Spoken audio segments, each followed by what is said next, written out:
Hello and welcome to Conversations in Close Protection with your hosts Chuck Randolph and Chris Story. Our goal is to engage the greater protection community, inspire innovative thought, and as always, continue the conversation around all things close protection. Let's see what the guys are talking about this time.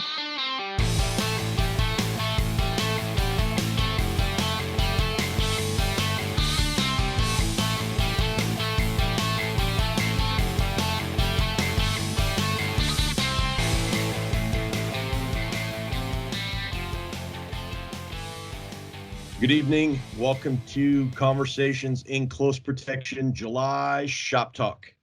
My name's Chuck Randolph, and of course, across the digital divide is Mo himself, the colloquial Mr. Chris Story. Sir, good evening. Who the fuck is Mo? Sorry. On your base, are we doing baseball hats tonight? Oh, Mo. Oh, I always do the hat. I left my other hat someplace else. I don't know where it is. Now too. Also, your head looks freaking massive. Boom. In the camera. But well, as you know, I'm in Texas. Oh, there it is. Not on my normal computer in the Austin CIC studios. Nice. So no, I'm always afraid my freaking head looks too big because sometimes you're like really far back. You go like that. Yeah, but I can't do it. So everyone put on Pink Floyd and just watch us go like this. That's right. You get big head right now. So what am I, the colloquial? That's kind of cool. I've never been that before. Colloquial.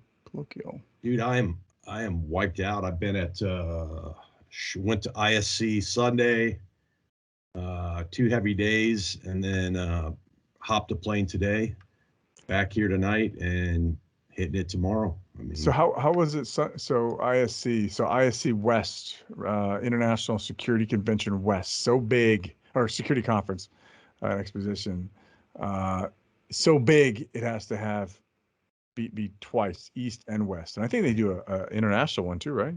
They do, and I know it's one of your favorite conferences. I like it too. It is. It's cool. It's cool stuff to look at. I get GSX and all my favorite's obviously Close Protection Conference, but if you look at all the other massive ones, I really like ISC West. I always feel like there's good things to see. There's always good keynotes. Dave Commandant, the CSO for Boeing, gave the keynote this year. He did a great job. Yep, good to hang out and talk to him. And his son's doing great things down here in Austin. In the security field as well. But Chris, Interesting thing, and I know you were going to go, but there was only approximately 13,000 signed up for it. And there's normally 36,000? Yeah, which is insane, right? Because when I go, I'm like, cool, it's freaking small, right? I mean, GSX is massive, and it's really hard to go, at least from my perspective, it's hard to at times navigate, right? I mean, you almost don't get anything done, and we always tell people you have to go with the schedule. So yeah, I think it would be interesting from an expectations perspective. Were you expecting it to be like it was? I think I expected more around 20, but in one hand, wow, there was only 13,000, but on the other hand, 13,000 people showed up, to see what was going on, and even the vendor hall, if you will, was significantly smaller. There were a lot of cool stuff. They had robot dogs, and you can find it all online. A lot of AI, a lot of machine learning stuff, a lot of it's all integrator security. But a lot of people out. You saw a lot of the cast of characters, and I think that's something that I thought was important. Is like just people out to support. I talked to a couple of folks and I was like, hey, how are you doing? What are you up to? What are you doing here? And a lot of the comment was like, I'm just here to show support for the industry, the security industry at scale. Yeah. Because, because we gotta keep it going. We gotta keep on keeping on. So. That's cool. I mean, I thought about going, and it was at the last second. I didn't even know what cued me to it. I think somebody was like, headed to freaking ISC, and I'm all, like, let me go check that out. And then it's just too much to manage, like last minute. And I like to go in and to get in go to the navigation and get out. Yeah. But it's probably not the that's probably that's probably not the way to do it. And I think McCam is probably shaking his head at me now. He's like, say, you're Chris, doing it wrong. whack. Yeah. All business. I can't. That's But, not very colloquial of me, but. Well, it's interesting because, it's the first like real in-person security event that I've been to in a while. I know Phelan's, planning on putting the road show back together. I actually think GSX is going to be insane with people because many of the folks that I connected with and talked to over the last couple of days are saying, yeah, there wasn't a lot of corporations there, if you will. And what I'm getting was that a lot of folks are saving it up for GSX because of reduced budgets and other things. That's not Chris or I saying everybody go to GSX or not. I mean, that's just what I heard in the hallway. I don't say that. Yeah. And then ATAP, of course, they're not having their regular conference this year, but they are planning, I was talking to Tobin, and they are planning on having their winter conference in January, which I think that's where is that? Usually that'll be in Orlando. Okay, cool. Yeah, because the regular one is always down in California. Oh, really? Yeah, it's down in where's Disney Anaheim. Disneyland. I gotta get the special invite for that. No worries. For the old ATAP piece. What else is on the horizon? Well, I mean, obviously, ARIP did, Association of International Risk Professionals did theirs, but theirs was digital this year, so it was really well received. They got a lot of good feedback, from hearing from the board folks, and I think next year they're planning on coming back. And then, of course, you and I and the rest of the board will host the CPC Close Protection Conference in December. Yeah.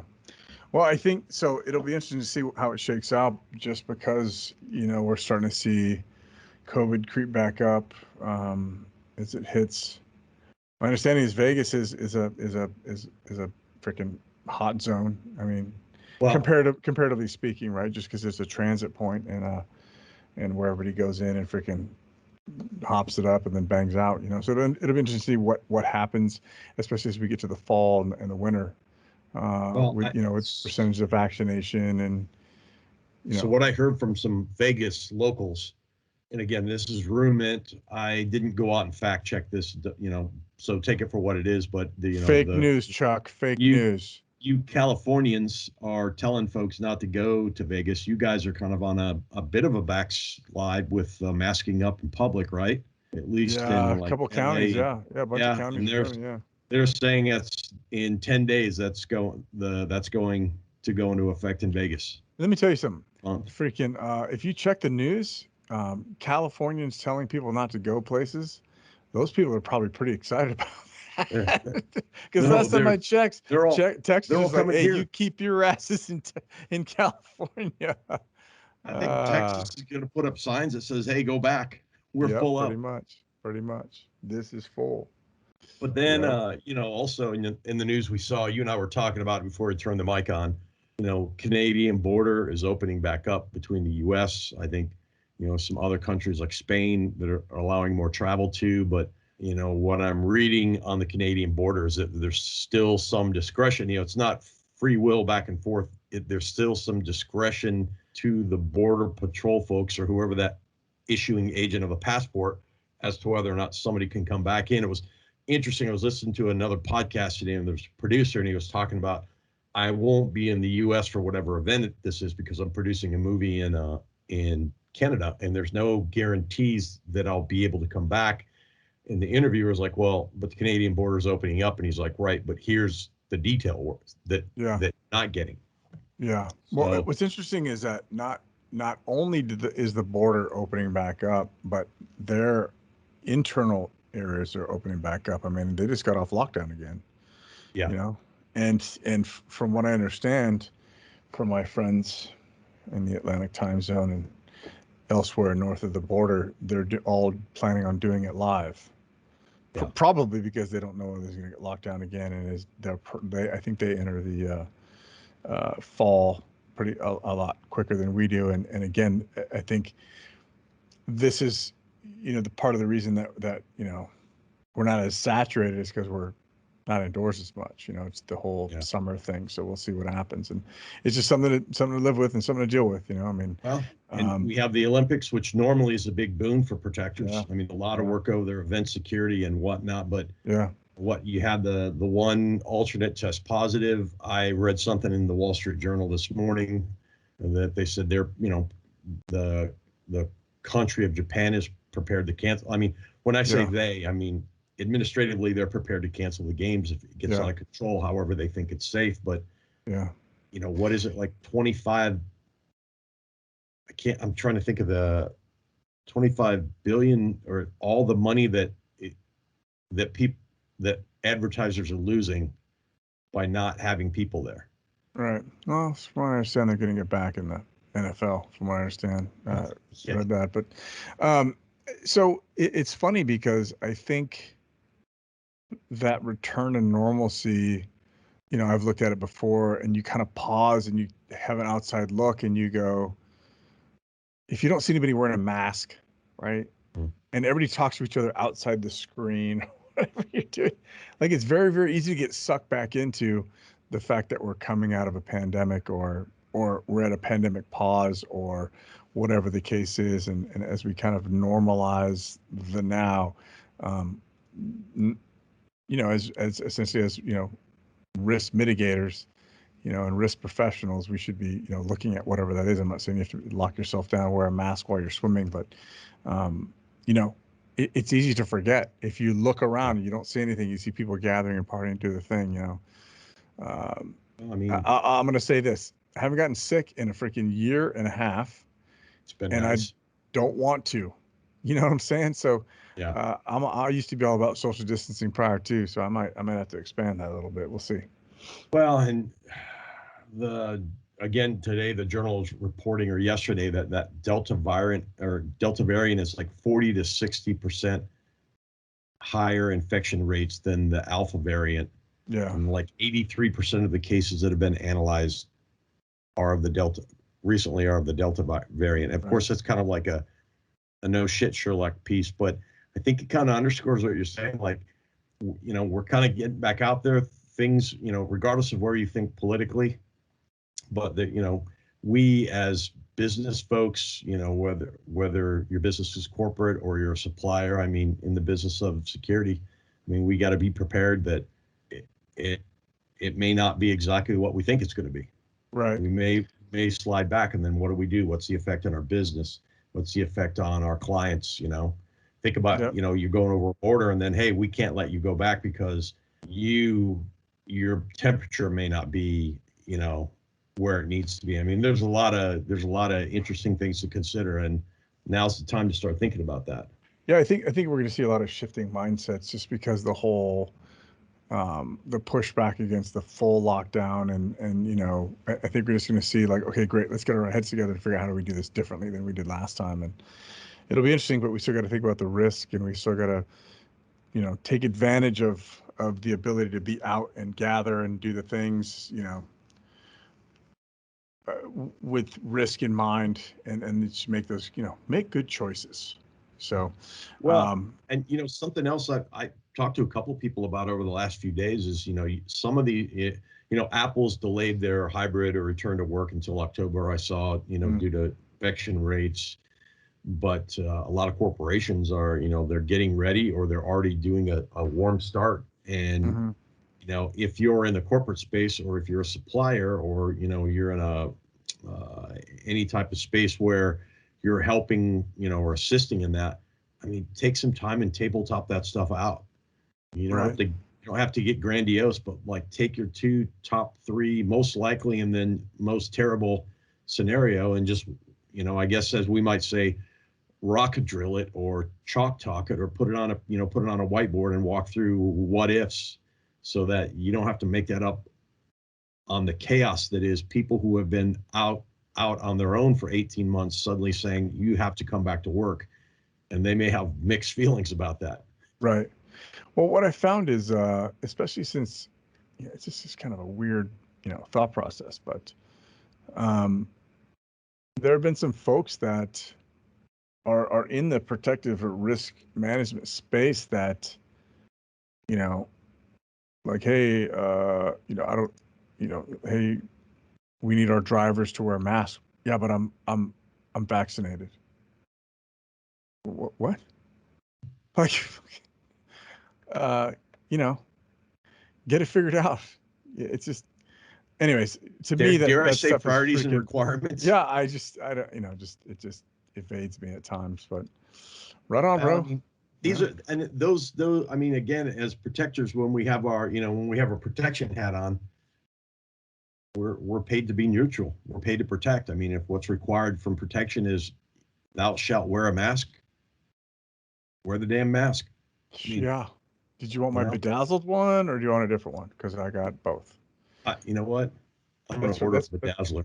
That's my Vegas mask. It's light bedazzle. It says Free Britney. It's a light bedazzle. Man, I feel sorry for her because, yeah. There's your truth, there's my truth, and then there's what lies in the middle, and yeah. And I feel bad for her. I think this is not awesome, No, and I've been seeing interviews with close protection and bodyguard and security folks, and I wasn't there, I didn't see anything, but that's certainly nobody gets into the industry to do that. Yeah. Speaking of which, we talked about this the other day. Well, you go first. No, go ahead. After you. All the news about that, and then the very, very slow, I wouldn't say leaking, but investigations into Haiti. It boggles the mind. So I'm sure you've seen all the news about depending on what name of the company they're going with, CTU Security down in Miami, and their alleged involvement, but yeah, I mean it. Well, and so for why don't you brief for folks that maybe aren't caught up on that and what that means? Where do you start? Right. I mean, freaking, it's just been crazy town. Like the fact that essentially nobody has really done anything,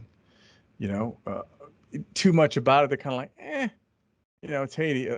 Also the country we're going to invade, what was it, 25, 27 years ago at one point, because their president decided not to step down. So it's just this kind of weird, like also ran in the news, but as it evolves, one of the things that really strikes me is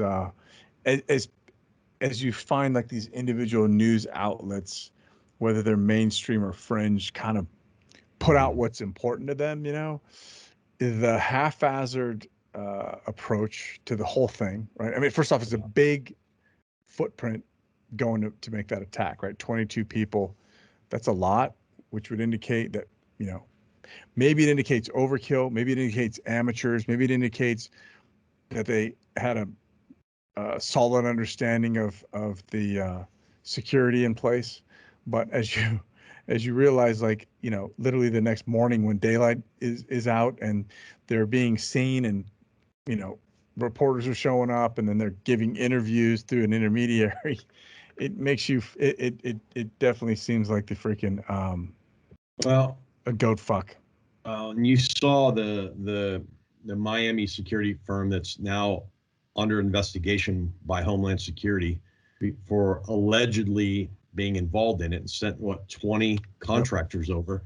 And I think the interesting thing is, and I'm just speculating, this is all alleged, nothing has been proven, but when you read the articles, and Reuters had one, multiple news outlets, like you said, had articles about it, some with their spin. I tend to go maybe with some of the the traditional ones there. So I went through Reuters and AP and looked at what they were putting out, and it sounds like some of the subcontractors in this, if you will, were approached and said, "Hey, you're going to Haiti to do VIP protection."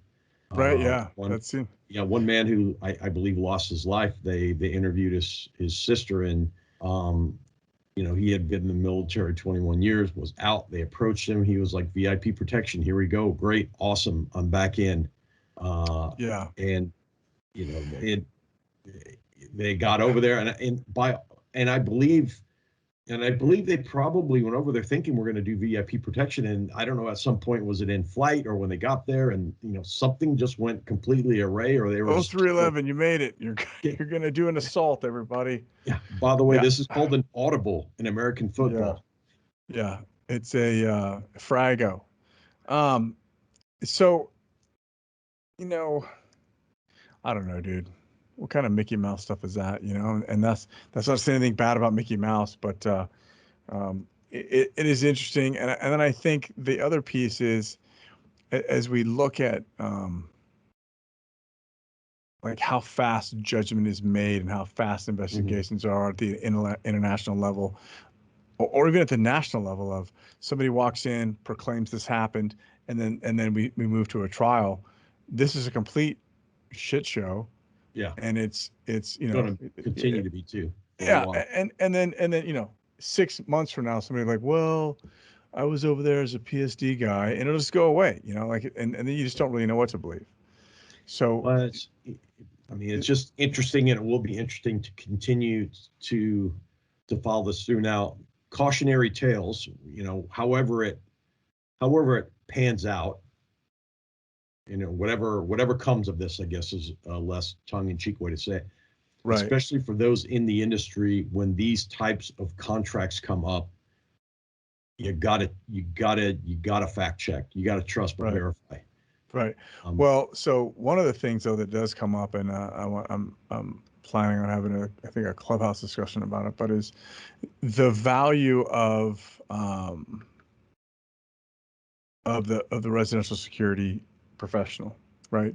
Because oftentimes people look at it as the residential people as like a lower level,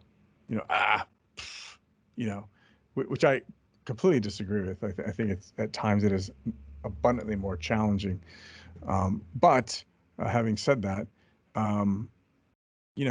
it's going to lend a lot of value, and hopefully it makes people look at their people that have threats, look at their residential security teams in order to say, hey, is it something that can we defeat at what level can we defeat an attack based on when our qualified response shows up, or at least detect and delay one, right, and defend until, and that's the most important thing out of all of this is does your security quote unquote infrastructure allow you to deter, detect, delay, defend until a qualified response can show up and you can your principles protected.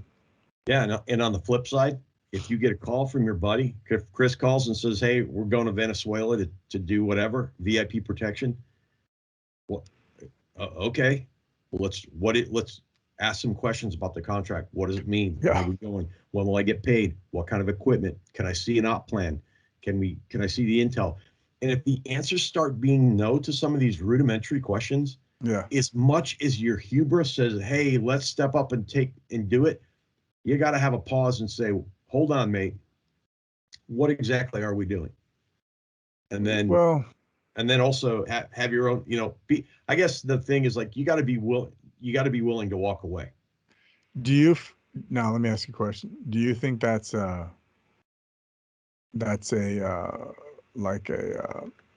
age thing, like wisdom? Because is it age, or is it desire to get involved in the industry? Because I know there's been a couple times in my own career where I've walked away from things that on the surface sounded amazing, like we're going to get some helos, we're going to do some cool stuff, and it wasn't even like kick door kind of stuff, like we're going to evacuate people, do all this stuff. And then I said, if it's too good to be true, we got to trust but verify. And then when I started asking questions and I asked for information and I said, can we have a, then you just start realizing like either this is false or they don't have the resources or they're just not ready to plan this. And as fun as it sounds, I mean, you gotta put yourself in that position and say, so Right. I think Chris, I don't know that it's youth because they're probably smarter than we are. I think it's desire to get involved, Okay. That makes and sense. I mean, because for I whatever mean, reason. there are some triggers that you're going to go, yeah, yeah, yeah, nope, that is not going to happen, right? Like, hey, you need to bring body armor, a long gun, a rope, duct tape, shovel, and a bag of lime. Like, Well, maybe not a and protective detail. Maybe if it's you're asking me to freaking hey man, I need help, and you can't ever ask me about it. Whose well, and car we how do taking? you and how do you and what's your bug out plan? What's your escape plan? You land in Yeah, country. Doesn't have to be Haiti. Could be I was going to say Canada, but then I knew we'd both laugh. yeah. No, Well, no kidding to our buddies up there. Whatever country you want, the country of Xanadu. But if things go wrong, what's your personal plan to get out? yeah, I mean, I'm yeah. not making I spoke judgment to a saying what they did was right or wrong. It's not for me to judge, but I mean, hey, no. Chris, shit's going downhill. I need to leave. Well, I mean that's the difference in doing high risk protection, which is what that would be. I mean, shit. At one point, Haiti was high risk, right? It was Haiti and freaking Yep. the Balkans, right? And you were Mango like, killers. you Yep. had to be the freaking man or woman to be in there. I think and then after at some point you just kind of giggle, but And at one point that was the place, right? And yeah, so, and there was some um, crazy shit going on in the Balkans that yeah, and Haiti too, right? I mean, yeah. Oh my God. Yeah. but I think if you're gonna go, I had a guy that I mentor asked me at a contract he was going to in a high risk, Mm-hmm. country, at least or continent, and he started giving me the cliff notes, and I'm like, do you have an escape plan? Like, what does that look like? Because that was the concern as he was relaying it to me. And then he kind of like, stopped glossing over details and was a little bit more specific. And I Yada was like, yada okay, yada. now You're I like, feel better, right? Like, yeah, dude, freaking, you know, let me stand up a couple of dudes just to make sure that they're on standby to come get you and recover you when you disappear, So and just, and just it goes to exactly what I was saying. Plan up front. You have to be able to plan your execution, plan your exfil, right? And you have to have all of your emergency plans in place beyond that. That's what you have to have in if you're going to work in that business in that area. And we say that freaking Dean Stott, he made a business out of it, right? That's what professionals do, right? You can't here's just the go like, clue, hey, dude, folks. I'm here, let's do it. You have to have resources to work in that environment. Let's even take it to a less. You get stuck in. You live in you live in L.A. and you're on a detail in New York, and the client stiffs you, says you're out. I'm not paying you, and you don't have a ticket home. Are you able to in it? I mean, you are able to go that day and are you able to go that day and say, I'm going to get my ticket out of here? Or do you have the means? I mean, it sounds rudimentary, but I mean, that type of stuff happens at scale, Yeah. either like low level stuff all the way up to, hey, by the way, there's a couple guys here from the gendarme and they want to talk to you. But I've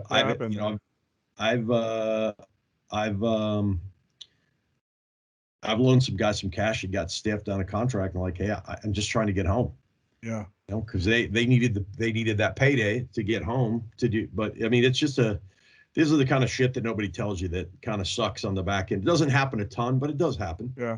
Well, it's just like the contract that you're just like, hey man, it's a 2-day gig, it's a whatever, and you show up and you kind of don't know what it is. You're just like standing post, and then you realize that your client is maybe doing some shady stuff, or like, hey, I need a couple guys for a run down to Mexico. Cool. What are we doing? Like some guys would be like, cool. Where's the car? Let's just roll. And next thing you know, you're being either dumped out there or being rolled up for transporting drugs, or you're stepping up to a cartel that you didn't really think about. So, or hey, Chris, I just got told I've got a meeting now in London. Can you accompany me there too? Yeah, we've seen that happen before. Yeah. So all the things. Yeah, just not saying that things that are too good to be true can't be true, but trust but verify. Have your escape plan. Just have your backup plans and work. Sit down and work through it before you get excited. And we for sure will be interested to see what happens with this, and I'm sure we'll keep talking about it. Yeah. And in the week, Chris, that just kept on giving us, I guess 2020 showed up for a week. And I'm sure most people who watch or are listening, saw what happened at National Stadium. Yeah. We had several friends of the pod send us stuff. I saw something that Doc Palarea, who's been on the pod before to talk about threat management and threat assessment, posted something on LinkedIn. He was there, and he posted a video, and then he gave his personal what did he call them? His personal lessons, and I thought it was interesting just to kind of talk about those. And then neither you or I were there, but we've had several folks from the show who reached out and talked to us, and I want to hear your take on some of these too, Chris. So, as people were at the, they're at the game, and then there were, anybody that's been to Nat Stadium, it's right next to the hood, and it's not, it's right across the river. It's just not a good area. And there was shooting going on. At first, I think there was some confusion, and then on the loudspeaker, they kind of told folks, "Hey, stay in the stadium." Some folks left the stadium early on in the confusion. They unfortunately got hit by fire, or in the crossfire. And if you go on LinkedIn and you're friends with Russ Palarea, you can see his video, and of course there's dozens of videos floating around out there. But his 3 lessons: 1 was identify and locate the threat. Lesson 2, determine the duration and direction of the threat. And then lesson 3, don't fall prey to the herd mentality. What would you add to those, Chris? So I would say, identify and locate. First thing you probably want to do is, at least at some point, seek cover, right? Because you don't be like, hey, we're next, Yeah. By the way, it's easier said than done to identify and locate the threat. For sure, right? Where's that fire coming from? Yeah, especially in an urban environment. You're in a stadium, and you said firecrackers. I love it. That's a firecracker. Yeah, are you willing to bet your life on it, Chief? Because those 38 people are moving. They don't think it's firecrackers. Yeah. But again, that herd mentality. So I'd say, obviously make sure that you are protected first before you're trying to figure it out, because sometimes that could be a little bit harder than it is, right? Yeah. And then the only piece is that once you locate it, that gives you the direction, right? Which helps you at least move away from it or parallel to it, right? Again, hopefully within cover. The duration piece, that I don't necessarily, from my perspective, I don't know how you figure out duration, because how do you know when it really ends? Hey, everybody, it's almost over. Let's just freaking, I'll get a couple hot dogs and wait it out. But I would say, what we talk about is what are you running from and what are you running to, right? So as you look at it from a simple attack perspective,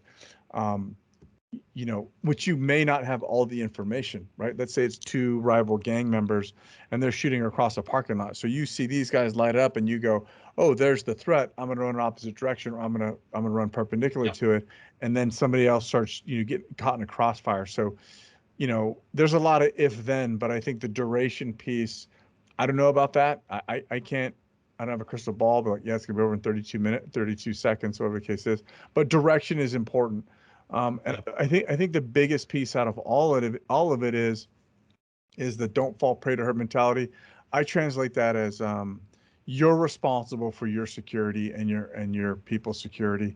Once again, If we look at the Ariana Grande attack, if we Mm-hmm. look at the what was the Paris attack, Mm-hmm. right? Is what are you running into? What are you running away from? Some of these are, we'll probably start to see, like we've talked about this before, more complex attacks where one's a diversion and the other one's the main attack. So you really have to, understand what's going on. And then the lesson 4 I would add to that would be, don't be afraid to change your plan once you find out that it's not working. Right. Yeah, So, I um, 100% agree. I you mean, know, the idea of first, like, seek cover. I mean, seek cover, especially if you have folks that, if you have a protectee and they're not, I mean, they've never been used to it. You've never been used to it. I mean, we've had Tony Blauer on the show talking about the flinch reflex. I mean, even at right, scale, that means something like, what is that? Is it a firecracker? I mean, right. nothing wrong with, like, well, let's get low in the seat or get behind the seat and then figure it out. And as you say, now we need to move. Yeah. You know, I found and I fixed what I thought was the threat. Thought very important, Right. and then we need to move to be safe. And mostly, I think you're right. I mean, and I think our buddy Spencer would say the same thing. Like, look, don't make assumptions about your security. Right. There's cameras. I'm safe. And Right. there are security officers. I'm safe.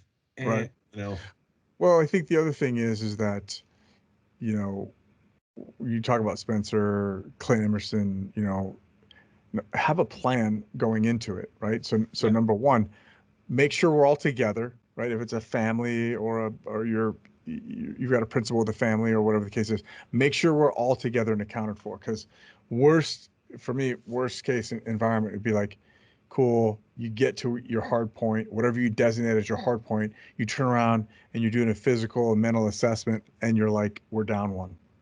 anybody And that's been left outside of the wire, yeah, which I have. yeah, Uh, Good job, Lieutenant. Not Lieutenant Randolph, but the other IA lieutenant that was there. But right, I mean, that is like, well, shit. right, So yeah, and as a protector, I mean, hey, you can't just say, hey, I'm only here for the boss. yeah, Well, boss's boyfriend is there, or his wife is there, or whoever. You better make sure they're there. right. That situation awareness piece helps tremendously, and having a plan helps tremendously as well, and the ability to be able to change that plan if that area is blocked or there's 100 people moving that direction, right? What are they running to? Well, if they're jammed up over there, then there's really no reason to stack up behind them because I'm not going to be able to push them through. So we might go to the restroom or the stand or Yeah. just, lay in the prone, but also don't become overwhelmed by the situation to where you can't shift gears and do whatever else needs to be done to execute and move with full accountability of everybody that you're supposed to be there with. Because you're exactly right. Because, hey, look, everyone's running there. We're going to shelter in place in this bathroom that I can lock down for a minute. Yeah. See if we can get a cell phone, figure out what's going on. Then we're going to Yep. move again. There's an Yep. emergency exit here. Gosh, if I hit it, the fire alarm will go. Who cares? Let's go. Or, Right. if we determine that's the place to go, I mean, And I but think yeah, that's I a mean, huge point that you bring up. Don't because get we're bogged down by normal controls and normal convention, right? yeah, Like, oh, I can't go that way because the fire alarm will go off, or I can't throw this chair through the window because I'll be responsible for damages or whatever the case is. Like the crazy shit that is our mental blocks for people at times. well, it's just the way. I mean, it's culture and it's society and it's rules and it's norms. And by God, we need him to hold back chaos at times. But when chaos arrives, all bets are off. Right. Well, and I think just because I added a couple things to Russ's notes, I think first off, the piece where he is was of mind enough to record his thoughts and Yeah, understand where he was. I think that was pretty awesome, and that's very Doc Palaria for sure. yeah, yeah. And I think the other thing is too is that if you've been in situations like that um or if you haven't, they're two entirely different responses, right? Yeah, um so not saying that either is right or wrong, because you could have been in that a situation similar to that or high risk or whatever the case is, and had some lessons learned out of it, because you can only control what you can control, right? You can't control the whole environment. You can only control your space. So I think that was great in terms of presence of mind and sharing, sharing those thoughts.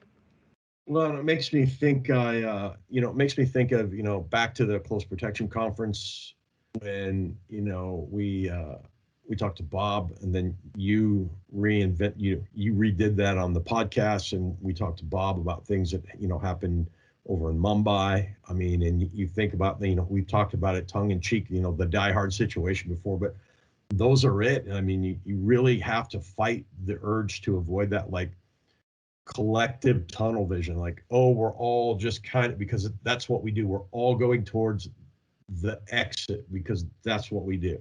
If you go to the theater and you sit down with your family, I mean, make it part of the show. Like, hey, if there's a fire, we probably will go out that exit, but look for me and we'll leave. You don't have to, you don't have to make it so much like you frighten your kids or your girlfriend or boyfriend or whatever, but just like, hey, if something happens, let's probably go out there, but we may go out this way. Just look for me, or, and just make it part of the game to get your family to think about those things.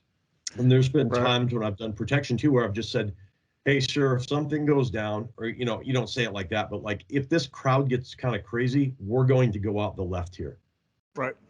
And especially in, I've done that several times in India and in China as well, where we had some riots that you could kind of sense some things were happening, and you don't want to walk up and go, Chris, this is happening, come with me. But hey, Chris, I'm not sure what's going to happen with this crowd. If we can't get out, we'll just go out over here to the left. I mean, don't point. That's one of my pet peeves when somebody's like, our emergency exit's over here. But like, we'll go out to your left and no worries, just look for me and we'll walk out. Yeah, sure, cool, thanks. Yeah. Well, that and then moving so quickly that you don't know what you're doing, right? Like you just react. Yeah. And next thing you know, you're freaking, out of control.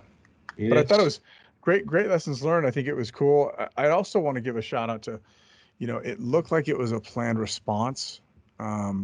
So whoever was thinking about whatever that was, I thought that was because I saw a couple different angles, and it looks like it was like players' wives or families or, rich people. I don't know. But anyways, it looked like, hey, we can move them into a controlled area, and we can move them, into a safer place. And it was, everybody knew the plan. And I thought that piece, at least as I observed without context, right? I thought that was well done. And so kudos to whoever did that. Well, and the NFL, the MLB, they both have great security organizations. They have great, intel organizations. They do really good risk management, preparedness, tabletop. So it's that's kind of a no-brainer that they had some ideas and some thoughts around that. It'll be interesting also to see what unfolds over the next few days, as I've already seen some comments in the social media and the interwebs about, all the haves got taken care of and the have-nots got kind of left out here. I'm not saying that's your or my opinion, but it just will highlight further in the media the gap. And the gap, just means it's the more highlighted it is, the more issues we have as protectors, protective intelligence to monitor and, to safeguard those people we've been charged with. Right. And I think, as you look at it, as I look at it, it made sense. Like if those were players, families, whatever the case is, of course. Me too.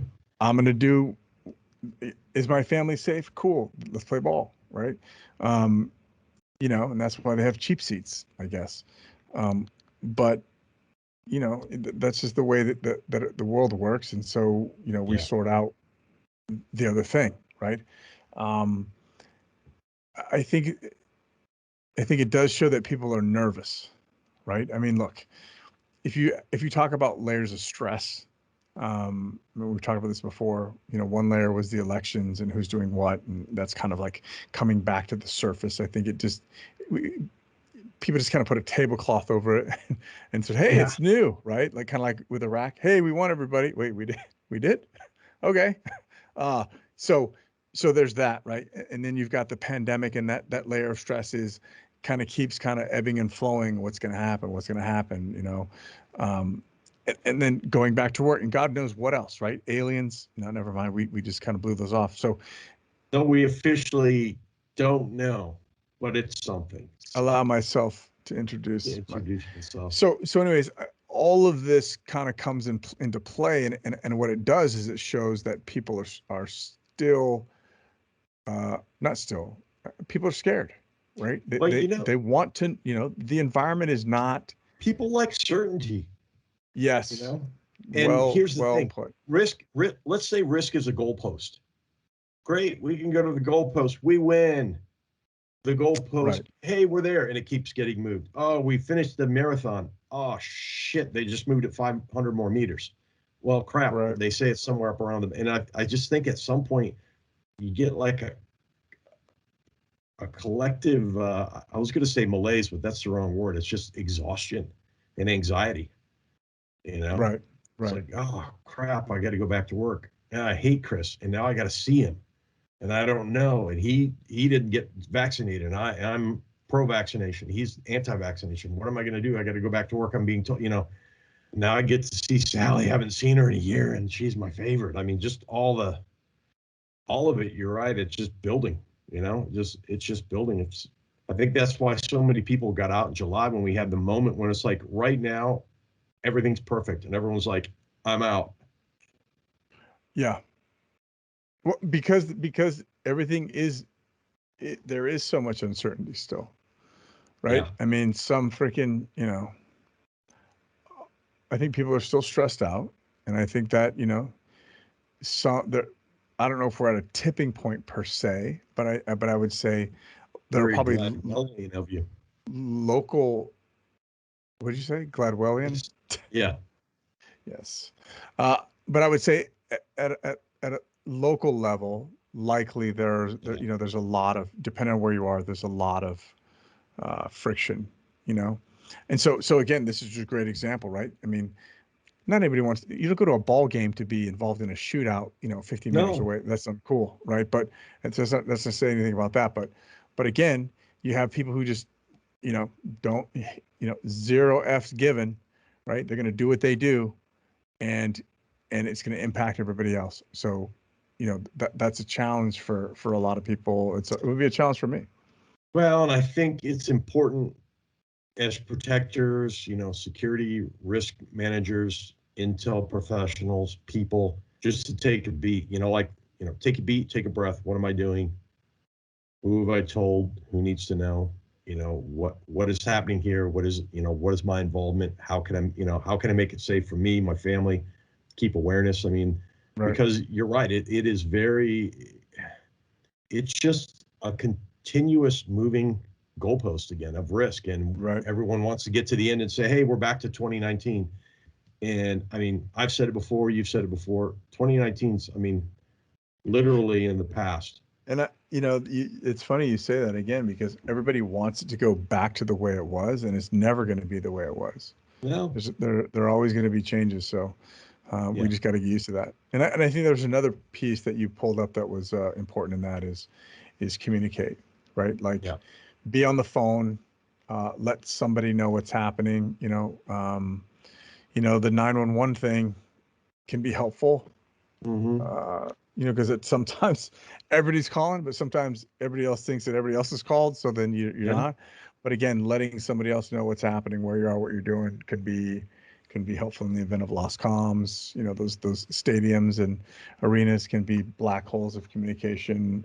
That's just in that instance. But downtown areas can be too. So the other piece on the flip side of it is, if you're involved in that, let's say that your family, you took half the family to the ball game, and then the other half of the family just happens to be like watching TV to go, hey, let's see if we can see Dad and Junior on TV. And all of a sudden, freaking the thing, they see people running, because it's televised, and they're like, oh my God, what is happening, right? So that level of communication to provide some surety and some certainty can be helpful as well.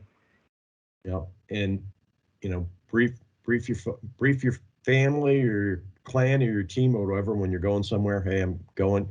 You don't have to leave a 5-point contingency plan, but hey, here's where I'm going to go. Here's how long I'm going to be.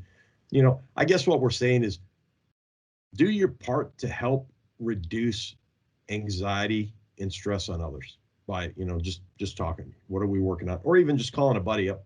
How you doing today? Crappy. Great. Good talk, buddy. I need to talk to or as somebody you would else. say, good times. Click. Yeah, good times. Click. Hey, I saw this T-shirt the other day that said "Grumpy is not a mood. It's also not just a mood. It's also a way of life." I thought that was pretty cool. We need those, man, my friend. Yeah, we need those. Yeah. Speaking of which, we've got a short run of T-shirts coming. Or CSCP. Yeah, I'm excited to see it. They're a surprise. It is a surprise. So, and So what's happening? What's coming up on Clubhouse? Because I know that's something we've been looking at. I know you talked about maybe making some changes. I don't think we're at a point to where we're gonna announce or do any of those changes. But what's coming up on Clubhouse for everyone to think about? Well, I think we're going to start being a little bit more formal with it. Posting when we're going to have those discussions, have some more discussions with some of our peer partners that kind of bump up against us and kind of find the right day so that, because we have a lot of folks that have their own shows that listen to us, and then, we try to listen to them, and our show bumps into them. So we're going to look at for some new times.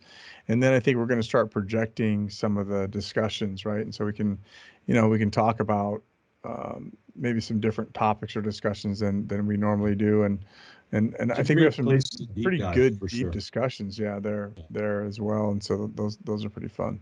Yeah, it's a good place to get into some of these.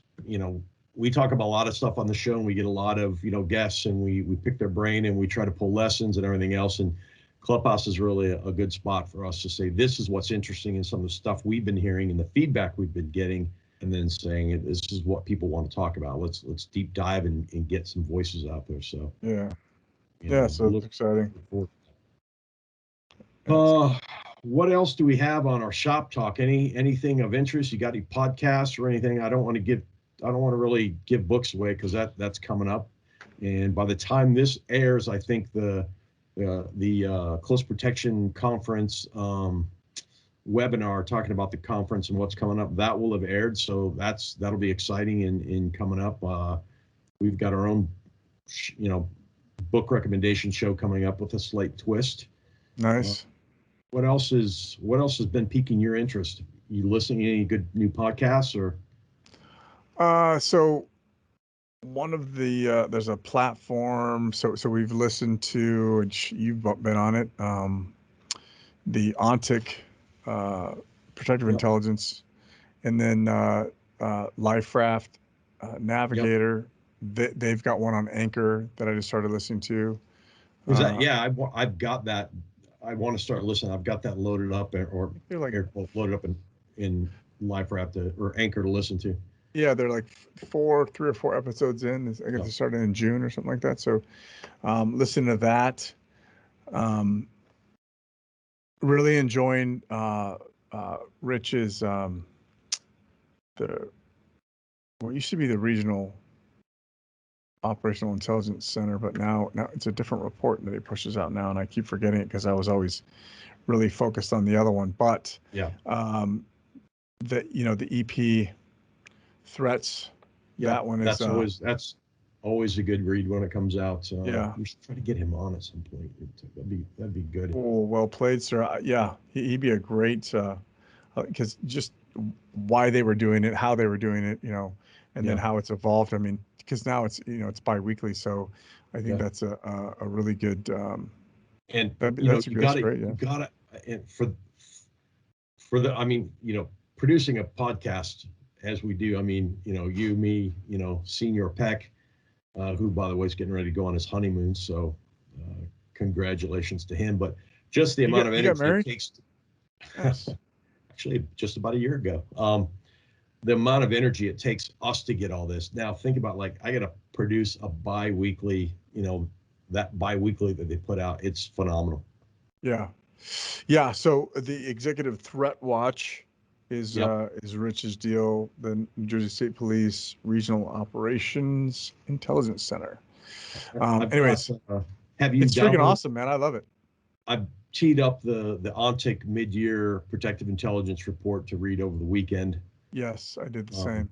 I haven't read it yet. I'm finishing up some articles in Foreign Affairs. There's a pretty interesting article. I might actually post it over on LinkedIn. And it's talking about why we missed black swans, so to speak, and that's pretty interesting. I think it's interesting for protectors too, because especially as you think about where's the next opportunity for work and et cetera. So I'll get that out. I'll make sure I get it over to you, and then maybe we'll post it over on LinkedIn and get some talk. I've been listening to Ryan and Mike's podcast on intelligence. It's good. I've been looking for that. I'll have to check it out.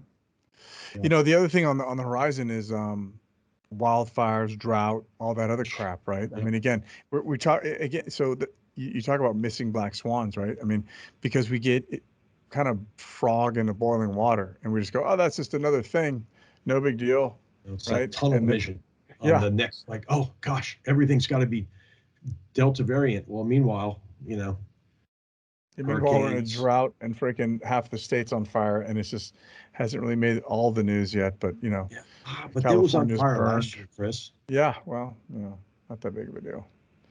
It always burns. Let's move on. I'll just water my lawn. Burn it all.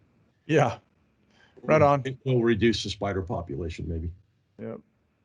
Well, cool. Well, I think we've shot the clip. And we appreciate, by the way, everybody's, the Q&A podcast got some rave reviews. We appreciate everybody that came into that. We have a growing natural base of listeners. I think I can say that. No Russian trolls or anything here. And we appreciate everybody who gives us feedback. And we've had a lot of folks that have started sharing the podcast. I mean, humbled by that, honored and humbled, and appreciate everyone who says, hey, I'm going to take a minute and share this out so other people can either, get this, take part in the conversation and then have their own conversations offline, or if nothing else, they get to hear what kind of knuckleheads we are. But we are grateful for everyone who's participating in this growing community that we have. Well, I'm all of the above except the knucklehead piece. I'm colloquial. So indeed, my friend. Suck it. Okay. With that, if you have thoughts for us, or you'd like to find out a little bit more about CICP and how you can get involved, hit us up at protectiontalk@outlook.com, protectiontalk@outlook.com. We're always happy to get your mail, get your questions, and get your feedback on the show. Having said that, my name is Chuck Randolph. Of course, across the digital divide, Mo himself, the colloquial Mr. Chris Story. Wash your hands, watch your six, keep your head down. Which is totally uncool because it means not formal or literary. Anyways, good times. You've been listening to an episode of Conversations in Close Protection. Email us at protectiontalk@outlook.com and find us on your preferred podcast platform. Please take a moment and consider rating us to help others find Conversations in Close Protection too. Look for us on LinkedIn, Instagram, Twitter, Facebook, and other social media spots. Conversations in Close Protection is brought to you by your hosts Chuck Randolph and Chris Story. Our engineering editor is the mighty Aaron Peck. Please remember that all opinions expressed do not represent those of any organizations or companies the hosts are affiliated with. This is Rachel saying watch your six and keep your heads down.